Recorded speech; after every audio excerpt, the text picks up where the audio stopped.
आता बुलेटिनमध्ये पाहूयात सामाजिक, राजकीय, सांस्कृतिक क्षेत्रातल्या काही महत्त्वाच्या बातम्यांचा वेगवान आढावा।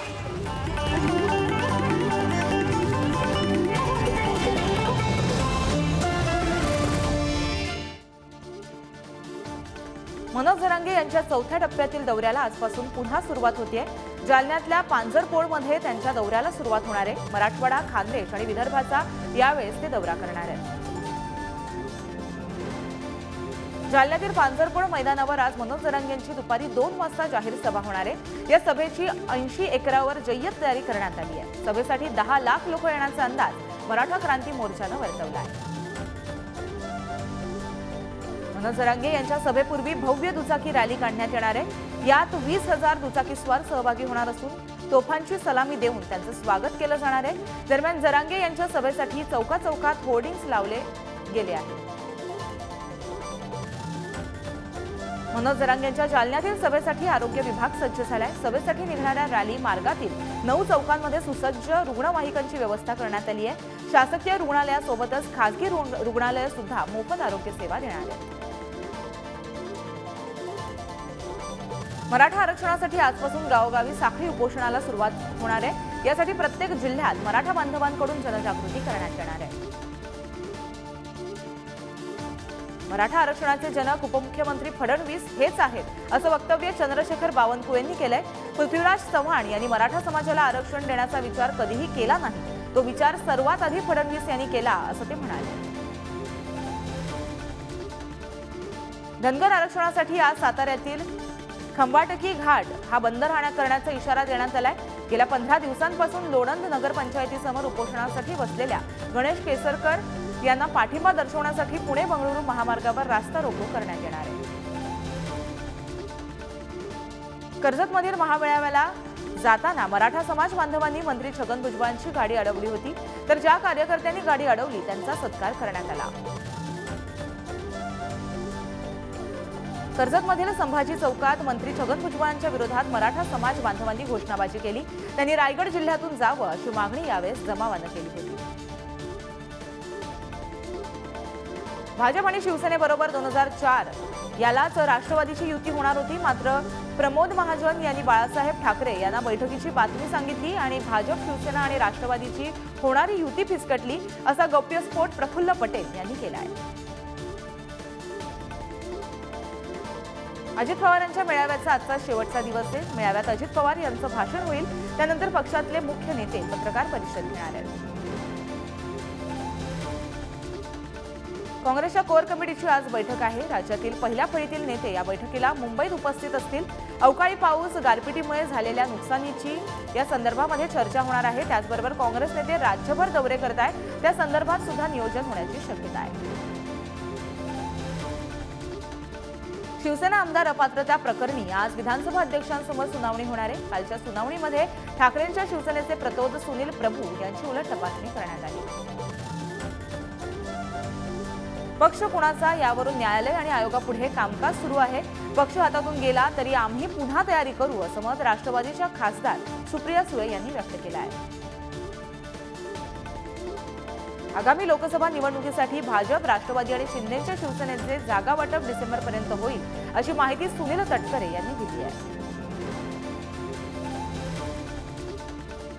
सांगलीमध्ये आर पाटलांना कोणी त्रास दिला हे सर्वांना माहीत आहे अशी टीका नाव न घेता धनंजय मुंडे यांनी जयंत पाटील यांच्यावर केली आहे। तसंच निरंजन डावखरे, गणेश नाईक यांना कुणाला कंटाळून पक्ष सोडावा लागला याचं उत्तर द्या असं आव्हान मुंडेंनी दिलं आहे। उद्धव ठाकरेंच्या पायाखालची जमीन घसरल्यानं ते काहीही बोलतात अशी टीका मंत्री धनंजय मुंडेंनी केली आहे। तर गेली 2.5 वर्ष ते कुठून काम करत होते हे सगळ्यांनाच माहिती आहे असंही मुंडे म्हणाले। ठाकरेंच्या शिवसेनेचे नेते दत्ता दळवींना कालची रात्र तुरुंगात काढावी लागली। दळवींच्या जामिनाबाबत निकाल कोर्टानं राखून ठेवलाय। आज कोर्टामध्ये निकाल देण्यात येणार आहे। आमदार वैभव नाईक यांच्या कणकवलीतील युवक कल्याण ग्रामीण बिगर शेती पतसंस्थेच्या शाखा व्यवस्थापकांना एसीबीची नोटीस आली आहे। पतसंस्थांमधून काय व्यवहार झाले याबाबतची पडताळणी केली जाते। त्यासाठी 5 डिसेंबरला चौकशीसाठी हजर राहण्याचे आदेश देण्यात आले आहेत। अध्व हिरेनचे मोठे बंधू अपूर्व हिरेनवर गुन्हा दाखल करण्यात आलाय। 1,56,00,000ची फसवणूक केल्याप्रकरणी गुन्हा दाखल झालाय। महात्मा गांधी विद्या मंदिर आणि आदिवासी सेवा समिती या संस्थेच्या अनुदानाचा गैरवापर केल्याचा हा आरोप आहे। मध्य प्रदेशमध्ये भाजप आणि काँग्रेसमध्ये काटेकी टक्कर पाहायला मिळणार आहे। भाजपला 115 तर काँग्रेसला 109 जागा मिळण्याचा एक्झिट पोलचा अंदाज आहे।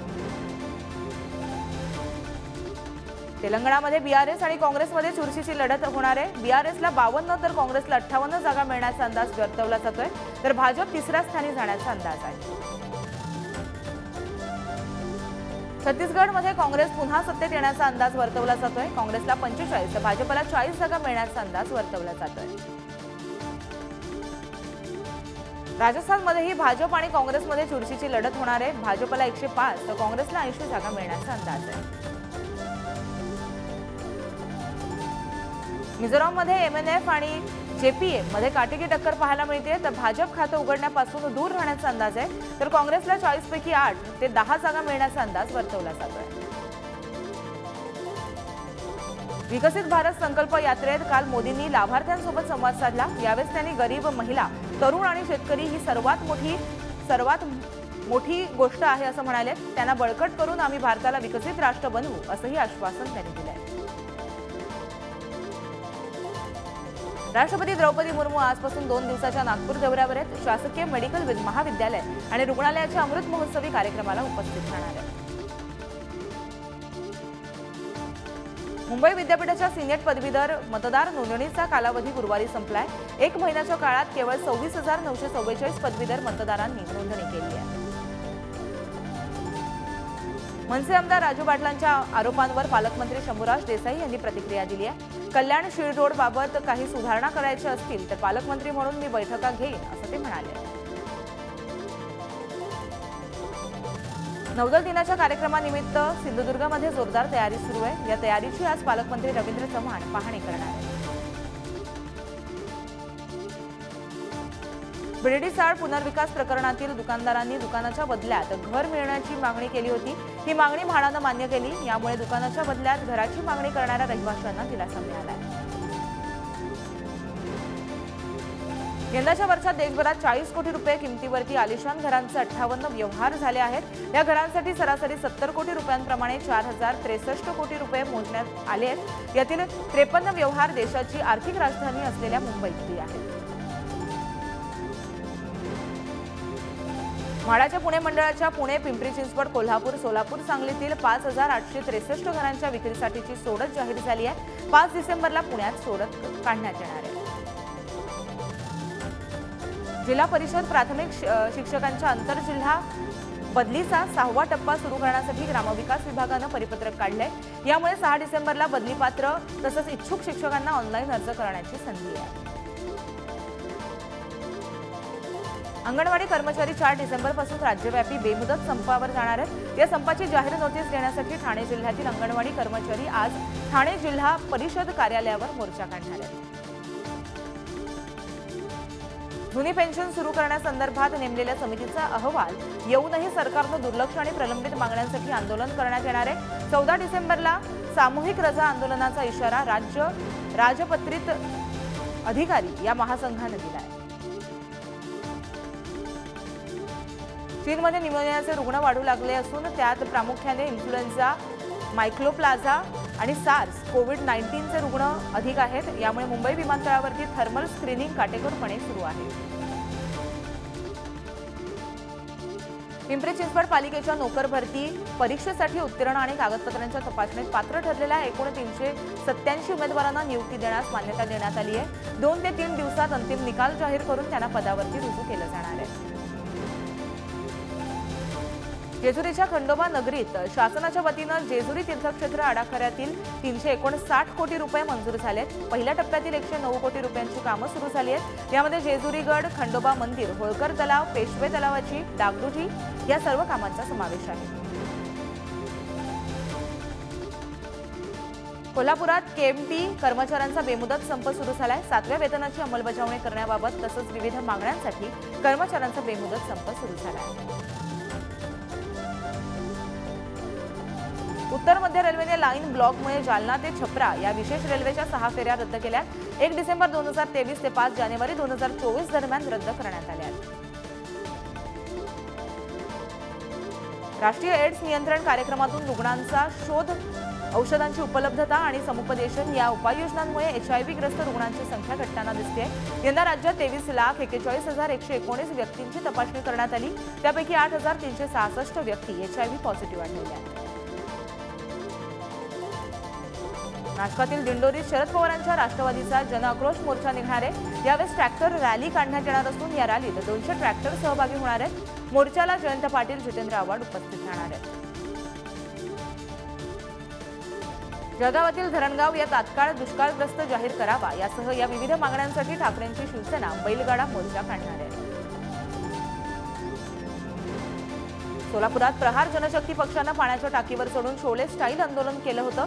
कोविड काळात ठेकेदारांनी केलेल्या गैरव्यवहाराप्रकरणी विरोधात प्रहार संघटना आक्रमक झाली आहे. नरेंद्र दाभोळकर हत्या प्रकरणाची पुढील तपासणी आणि सुनावणी 19 डिसेंबरला होणार आहे. बचाव पक्षाला साक्षीदारांची यादी सादर करण्यास सांगण्यात आलेलं आहे. राज्यात अजून 2 ते 3 दिवस अवकाळी पाऊस पडणार आहे. कोकण, मध्य महाराष्ट्र, मराठवाडा तसंच विदर्भ या भागात विजांच्या कडकडाटासह पावसाचा अंदाज आहे, असा अंदाज हवामान विभागानं वर्तवला आहे. दक्षिण पूर्व बंगालच्या उपसागरात कमी दाबाचे क्षेत्र तयार झाल्यानं 3 डिसेंबरच्या सुमारास चक्रीवादळात सुरुवात होणार आहे, असा अंदाज हवामान विभागानं वर्तवला आहे. त्यामुळे डिसेंबरची सुरुवात पावसानं होणार आहे. कोल्हापुरातील काही भागात मुसळधार पाऊस पडलाय. आणखी पुढील 3 दिवस पाऊस पडण्याची शक्यता आहे. अवकाळी पावसामुळे पिकांचं प्रचंड नुकसान झालंय. सोलापुरातील मद्रूप परिसरामध्ये अवकाळीमुळे ज्वारी, हरभरा, तूर पिकाचं मोठ्या प्रमाणात नुकसान झालं. त्यामुळे तात्काळ पंचनामे करून भरपाई देण्याची मागणी शेतकरी करत आहेत.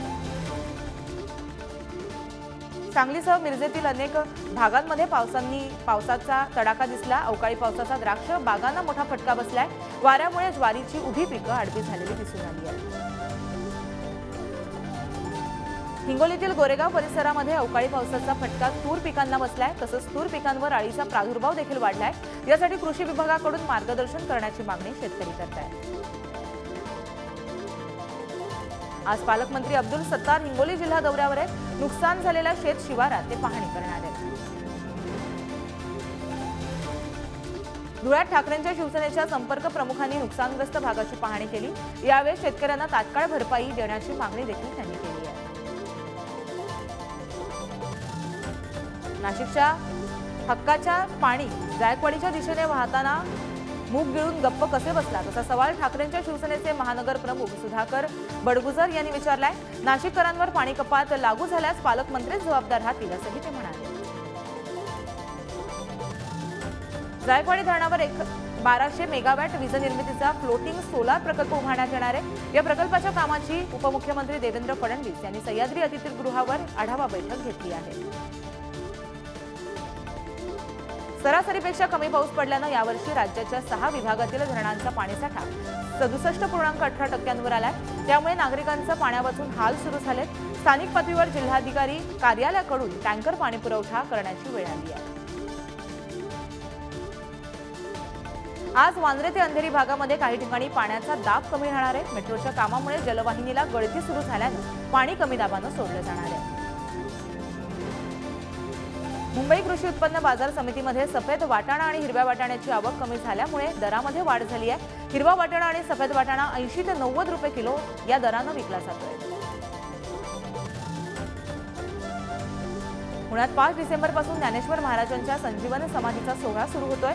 तर 11 डिसेंबरला माऊलींचा 726वा संजीवन समाधी सोहळा पार पडणार आहे. सोहळ्यादरम्यान लाखो भाविक आनंदीत दाखल होत असून मंदिर प्रशासन सोहळ्यासाठी सज्ज झालंय.